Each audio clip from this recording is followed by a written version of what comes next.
Professor Timothy Williamson, why did you decide to study analytic philosophy? Well, I first got interested in philosophy when I was about 14. I read some interviews with contemporary philosophers working in Britain, people like A.J. Ayer, Peter Strawson, Karl Popper. I mean, of course, they were analytic philosophers, but I didn't know what they were. I just thought of them as philosophers, and I thought that the way they were thinking was an interesting way that came quite naturally to me. And at the same time, I was interested in some questions in logic, and so I went on to study mathematics and philosophy at Oxford.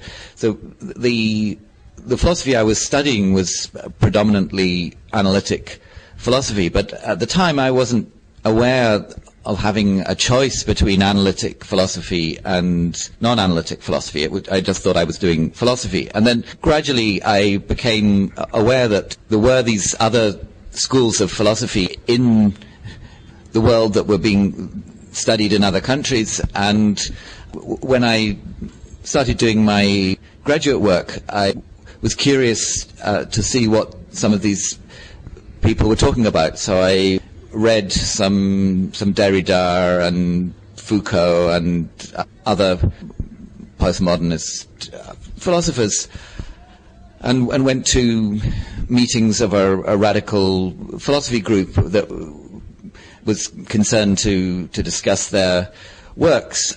And what I found was that when I started making objections to what they were saying, partly in order to try to find out what they really meant, that nobody seemed to be very interested in answering the objections. They were more inclined just to dismiss them. And while at first I thought that the other people in the group understood these philosophers much better than I did, I gradually came to the conclusion, partly because they weren't able to give any clear answers to my objections, that they didn't really understand them any better than I did. They were simply more willing to talk that way. So as I went on, I became more and more convinced that there wasn't any effective way of clarifying what they were saying, that it was as obscure as it seemed, and I came to the conclusion that they really didn't have anything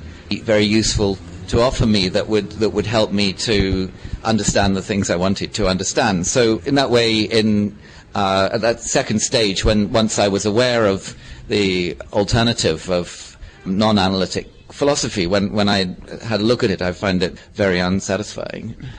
And I think one thing that I've found in my experience of philosophy is that analytic philosophy is much less hierarchical, in the sense that when the most famous analytic philosopher in the world goes to give a talk in some place, and a humble student asks them a tricky question, they're expected to treat the question with respect and to give it a proper answer. And if they're unable to do so, if they just brush the question aside or try to bullshit their way out of it, then that will be noticed, and people will think less of them because they were not able to deal well with the question.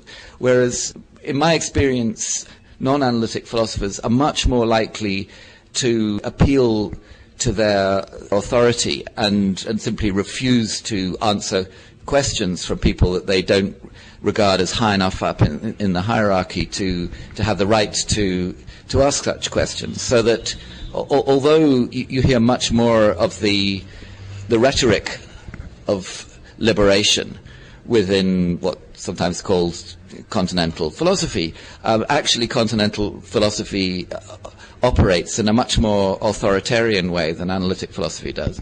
Would you say that postmodern philosophy and in general the world vision behind contemporary social science reacts to talk about truth because there is a confusion between truth and certainty?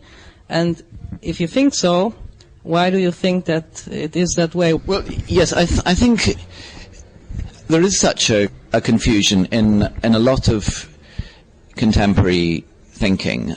And you can see that it's there because they tend to think that anybody who speaks of truth is committed to some kind of dogmatism and intolerance. Of course, dogmatism and intolerance are bad things, but they're not things that you're committed to by believing in truth. They're things that you're committed to by believing in certainty. But perhaps even not even certainty, but at least if you're certain of things, then you can rest much more on them than if you're uncertain of them. And I think one can understand to some extent why people make the confusion, because they think, well, if you're concerned with truth, you're making truth claims, and how can you make a truth claim unless you're certain of the truth? They're thinking something along those lines. But one can distinguish between truth and certainty using quite elementary considerations. So, I mean, here's a very simple example. Consider the number of spiders in this room. It's either odd or even. We don't know how many spiders there are. But however many there are, it's either an odd number or an even number. And if it's an odd number, then it's true that it's an odd number. And if it's an even number, then it's true that it's an even number. So one way or the other, there is a truth. But since we're completely uncertain as to whether the number is odd or even, there is no certainty either way. So whichever of those two propositions, that the number is odd or that the number is even, whichever of the two propositions is true, it's not certain. And so one way or the other, there's an example of truth without certainty. So just in that fairly straightforward, commonsensical way, it's possible to see that there's a huge difference between truth and certainty. And I think also such common sense examples are a good indication of how really modest the claim is that some things are true and others are false. It's not something for which you require any huge authority. It's just something that it's possible to reason to, but by these elementary considerations, and these elementary considerations are obviously entirely consistent with being very aware of one's own fallibility and undogmatic and tolerant of other points of view.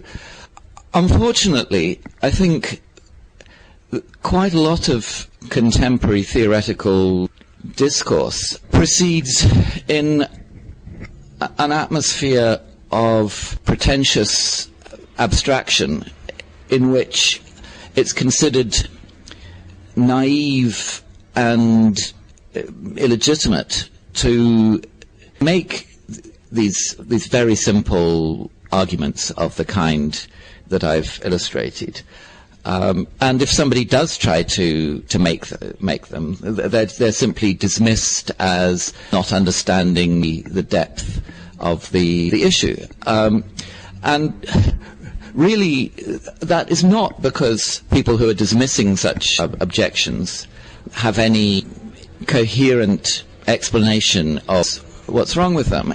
I think to some extent one can compare it to the story of the emperor who had no clothes, where he was naked, but all his courtiers treated him as wonderfully dressed until the little boy comes along and points out that the emperor has no clothes. I think it's a matter of them having internalized their own confusion, so that they're like the courtiers who have really convinced themselves that in a deep sense the emperor is dressed in magnificent clothes, and they probably have a court philosopher whose job is to explain how it's only on a very naive and unsophisticated understanding that